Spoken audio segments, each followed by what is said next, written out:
মুরব্বীরা দেখেছেন, ইয়াংরা নাম শুনে থাকবেন, বাংলাদেশের শত বৎসরের অন্যতম শ্রেষ্ঠ সন্তান হাফিজি হুজুর রহমতুল্লাহ আলাই।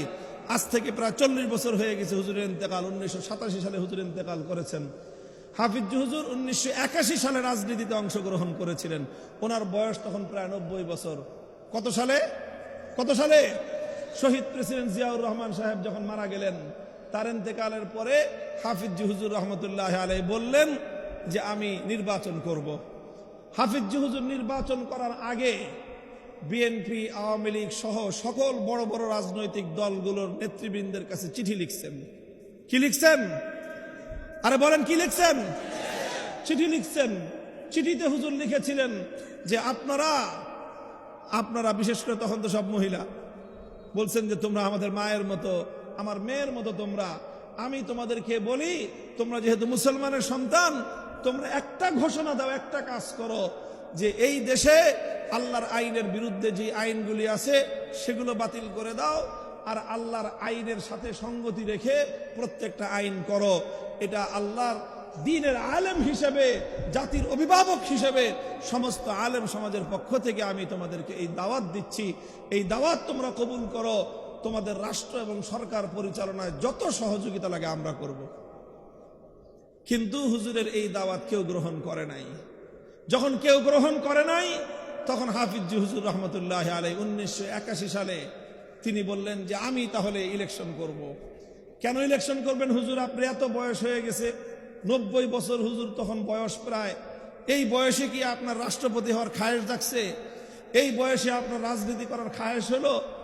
হুজুর বললেন যে না, রাষ্ট্রপতি হওয়ার খায়েশ আমাদের নাই। তোমাদের এই সিংহাসনের চেয়ে আমার সালার চটের মূল্য অনেক বেশি। আলেম ওলামারা, বুজুর্গরা সালার চটের উপর বসে থাকে।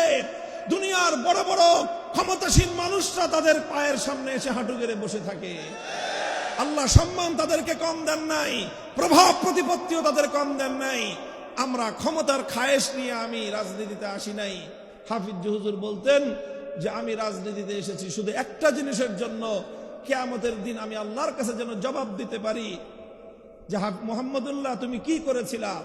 আমি আল্লাহকে বলবো যে আল্লাহ, আমি প্রথমে শাসকদেরকে চিঠি লিখে বলেছিলাম যে তোমরা আল্লাহর আইনের বিরুদ্ধে যত আইন আছে সব আইন বাতিল করো, আর আল্লাহর আইনের বিরুদ্ধে, কোরআনের আইনের বিরুদ্ধে কোনো আইন করবা না।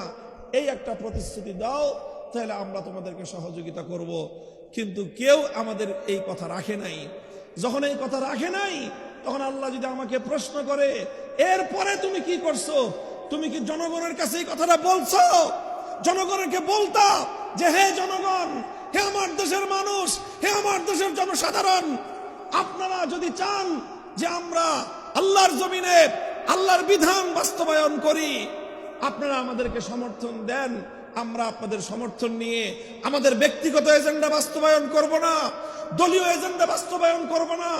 একটা কাজ শুধু, আল্লাহর জমিনে বাস্তবায়ন করব কার বিধান। এই ম্যান্ডেট নিয়ে হাফিজি হুজুর 80 বয়সে বাংলাদেশের মানুষের কাছে তিনি নির্বাচনে অবতীর্ণ হয়েছিলেন। আর তিনি বলেছিলেন 90 বছর পর্যন্ত খানকায় বসে আল্লাহ আল্লাহ জিকির করেছি, রাতের বেলায় তাহাজ্জুদের নামাজ পড়ে পড়ে কান্নাকাটি করেছি। হাফিজি হুজুরকে যারা দেখেছেন তারা তো দেখেছেন, তারা সাক্ষী দিবেন। আমি নিজে দেখেছি হুজুরের জুবান কোনোদিন বন্ধ থাকতো না, জিহ্বা কখনো বন্ধ থাকতো না, 24 ঘন্টা ওনার জিহ্বা নড়ত। আল্লাহ আল্লাহ জিকির এমন জারি হয়েছিল। আমরা এটাও শুনেছি হাফিজি হুজুর সম্পর্কে, যখন হুজুর বাথরুমে যেতেন, টয়লেটে যেতেন, ওখানে তো জিকির করা নিষেধ, আল্লাহর নাম উচ্চারণ করা নিষেধ, কিন্তু ওনার জুবান এমন জারি হয়ে গেছিল যে উনি না করলেও জুবান আপনি জারি হয়ে যেত। এই জন্য টয়লেটে গিয়ে জিহ্বাকে দাঁত দিয়ে কামড় দিয়ে রাখতেন। বাথরুমে গিয়ে জিহ্বার দাঁত দিয়ে কামড় দিয়ে নিয়ন্ত্রণ করতেন যে এখানে জিকির করা যাবে না। আর এর বাইরে 24 ঘন্টা জিকির চলতে থাকতো। ঘুমন্ত অবস্থায়ও ওনার জিহ্বা চলত। সেই লোক বলেছেন আমার আরো আগেই জাতির কাছে এই পয়গাম নিয়ে আসা দরকার ছিল। আমার জাতির কাছে বলা দরকার ছিল, হে জাতি, তোমরা আমাকে যদি সমর্থন দাও, আমি আমার এই দেশ থেকে, আমার এই জমিন থেকে আল্লাহর কোরআন এবং ইসলাম বিরোধী যত আইন আছে, যত বিধান আছে, সেগুলোকে পরিবর্তন করে দিয়ে আল্লাহর কোরআন এবং ইসলামী শরিয়া মোতাবেক সকল আইনগুলোকে আমি প্রবর্তন করব। তোমরা আমাকে সমর্থন দাও।